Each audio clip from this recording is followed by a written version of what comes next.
புரட்சி தலைவி அம்மா மறைவுக்கு பிறகு ஆட்சி நடத்தினோம்.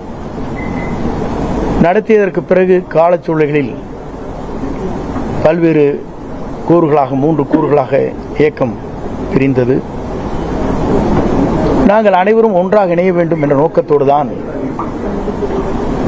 நாங்கள் எல்லோரும் அந்த கருத்துக்களை வலியுறுத்தினோம்.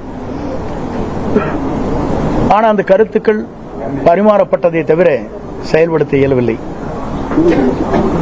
ஆகவேதான் இன்றைய சூழ்நிலையில் ஒரே ஒரு கருத்தை நான் சொல்ல விரும்புகிறேன். நான் என்று ஒருவன்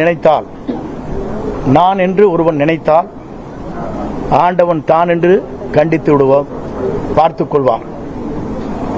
ஆண்டவன் தான் என்று பார்த்துக் கொள்வார். இதுதான் இன்றைய சூழ்நிலை. இறைவன் எல்லோருக்கும் மேலே இருக்கிறான். இறைவன் நம்மை கண்காணித்துக் கொண்டிருக்கிறான். ஆகவேதான் அந்த அடிப்படையில் என்னுடைய பயணங்களை மேற்கொள்கிற போது முதலிலே பொறுப்புகளை எடுத்தார்கள். எல்லோரும் ஒருங்கிணைக்கப்பட வேண்டும் என்று நான் தேவர் ஜெயந்திக்கு சென்று எல்லோருடன் பேச வேண்டும் என்ற நோக்கத்தோடு தான் அந்த நிகழ்ச்சிக்கு நான் சென்றேன். சென்று திரும்பி 2 நாட்களுக்குள்ளேயே உறுப்பினர் பதவி கூட எடுத்துவிட்டார். 50 ஆண்டு கால வரலாற்றில் இந்த இயக்கத்திற்காக ஏற்றத்தாழ்வுகளை சந்தித்த எனக்கு கிடைத்த பரிசுதான் உறுப்பினர் பதவி கூட எடுக்கப்பட்டிருக்கிற நிலை இருக்கிறது. என்னோடு மட்டுமல்ல, என்னை சார்ந்தவர்களும் அந்த பதவிகளை எடுத்தார்கள்.